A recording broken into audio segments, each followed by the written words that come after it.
صل علی سیدنا و مولانا محمد مبارک وسلم۔ حمد و ثنا کے بعد واجب الاحترام ذوی الاحتشام برادران اسلام، السلام علیکم ورحمۃ اللہ وبرکاتہ۔ سب سے قبل تو انتہائی معذرت آپ احباب کو انتظار کی بھٹی کوفت برداشت کرنی پڑی۔ رستوں کا نا علم ہونے کی وجہ سے کچھ جو ہے وہ پریشانی کا سامنا ہوا ہے۔ 5 سے 7 منٹ میں زیادہ طویل گفتگو نہیں ہوگی۔ میں نے نماز بھی ابھی ادا کرنی ہے۔ 5 سے 7 منٹ میں اپنی گفتگو حاضری پیش کرنا چاہوں گا اس دعا کے ساتھ، اللہ میری زبان پہ کلمت الحق جاری فرمائے، قابل عمل باتوں پر توفیقات عمل نصیب فرمائے۔ میرے ذمہ جو موضوع لگا وہ علماء کا موضوع ہے۔ میں ایک طالب علم ہوں۔ عقیدہ شفاعت، مصطفیٰ جان رحمت صلی اللہ علیہ وسلم اپنی گناہ گار امتیوں کی شفاعت فرمائیں گے۔ حدیث میں آتا ہے کہ سرکار صلی اللہ علیہ وسلم نے فرمایا، میں اپنے ان امتیوں کی شفاعت کروں گا جو میری شفاعت پر ایمان رکھتے ہوں گے۔ سب سے پہلا عقیدہ شفاعت کے حوالے سے یہ ہے کہ اس پہ ایمان لایا جائے کہ سرکار صلی اللہ علیہ وسلم ہماری شفاعت جو ہے وہ کریں گے۔ علماء نے، محققین نے 8 طرح کی شفاعت جو ہے وہ لکھی ہے۔ وقت کے دامن میں گنجائش نہیں کہ میں ان قسموں کو جو ہے وہ بیان کروں، لیکن متعدد مقامات پر قرآن کے اندر کہیں فرمایا گیا کہ وَلَسَوْفَ يُعْطِيكَ رَبُّكَ فَتَرْضَىٰ، محبوب ہم آپ کو اتنا عطا کریں گے کہ آپ راضی ہو جائیں گے۔ اور مفسرین نے یہاں سے یہی مراد لیا ہے کہ سرکار صلی اللہ علیہ وسلم جو ہے وہ شفاعت کریں گے۔ شفاعت کبریٰ صرف سرکار صلی اللہ علیہ وسلم کا خاصہ ہے، وہ صرف آپ ہی کریں گے۔ اور شفاعت صغریٰ وہ بہت سے لوگ، بہت سے مقامات، بیت اللہ، قرآن، حجر اسود، وہ جو ہے وہ کریں گے۔ شفاعت کبریٰ کا حق جو ہے وہ صرف اللہ نے مصطفیٰ جان رحمت صلی اللہ علیہ وسلم کو نصیب فرمایا۔ تمام اہل معاشر حضرت آدم علیہ السلام سے لے کر کے حضرت عیسیٰ علیہ السلام تک گھومیں گے کہ آج ہماری شفاعت کیجیے۔ سارے یہی کہیں گے اذهبوا الی غیری، جائیں کسی اور کے پاس جائیں، آج ہم یہ کام نہیں کر سکتے۔ لیکن عیسیٰ علیہ السلام فرمائیں گے کہ میں تمہیں در بتا دیتا ہوں، وہاں چلے جاؤ۔ ان کو حکم یہ ہے وَأَمَّا السَّائِلَ فَلَا تَنْهَرْ، محبوب تیری چوکٹ پر جو آ جائے اس کو نہ نہیں کرنی۔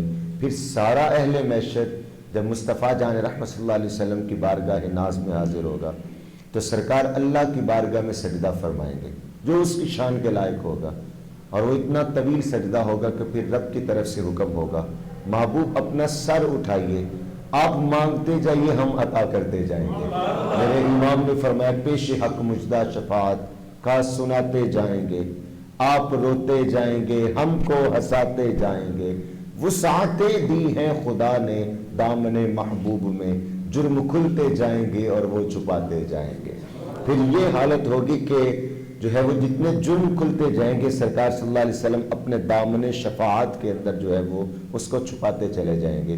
شفاعت کبریٰ سرکار صلی اللہ علیہ وسلم ہی یہ کھولیں گے۔ اس کے بعد پھر باقیوں کو یہ حق دیا جائے گا کہ سرکار صلی اللہ علیہ وسلم جو ہے وہ شفاعت کریں۔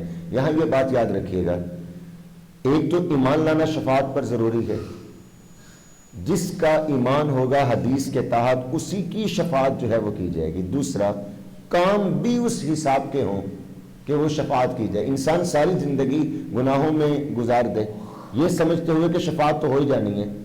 دیکھیے سرکار صلی اللہ علیہ وسلم کا فرمان ہے، حضرت ربیہ رضی اللہ تعالیٰ عنہ سرکار کے یہ وہ صحابی ہیں کہ جو سرکار صلی اللہ علیہ وسلم کو وضو کروایا کرتے تھے۔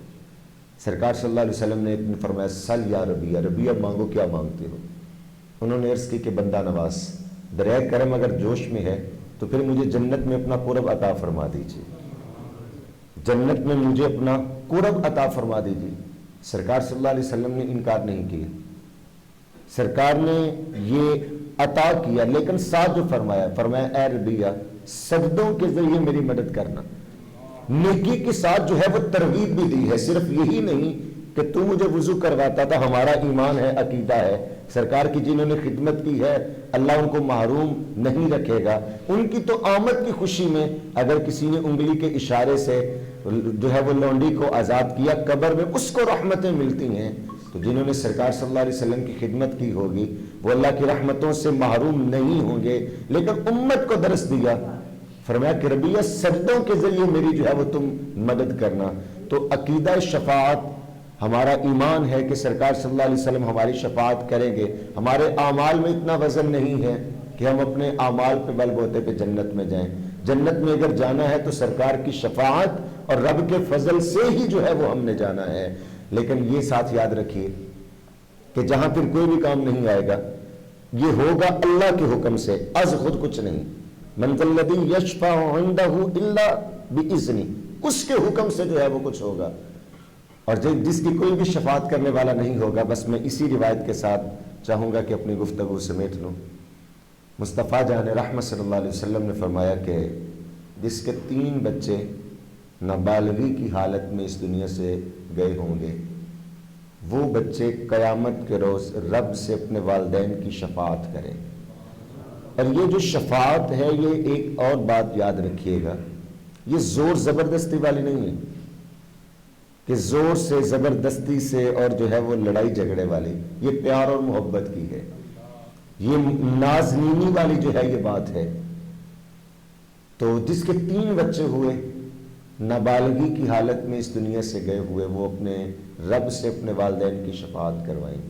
صحابی نے عرض کیا بندہ نواز، جس کے 3 نہ ہوئے 2 ہوئے، پر میں وہ 2 ہی اس کو جنت میں لے جائیں گے۔ پھر کسی نے عرض کیا یا رسول اللہ جس کے 2 نہ ہوئے 1 ہوا، وہ کیا کرے گا؟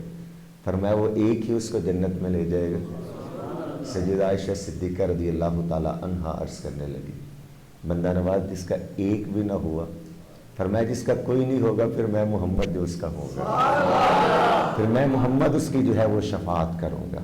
تو یہ شفاعت علماء کریں گے، حفاظ کریں گے، یہ عزو احادیث جو باتیں ہیں، شہداء جو ہے وہ کریں گے، حجر اسود کرے گا، بیت اللہ شریف کرے گا، رکن یمانی ہوگا، قرآن کرے گا، ماہ رمضان کرے گا۔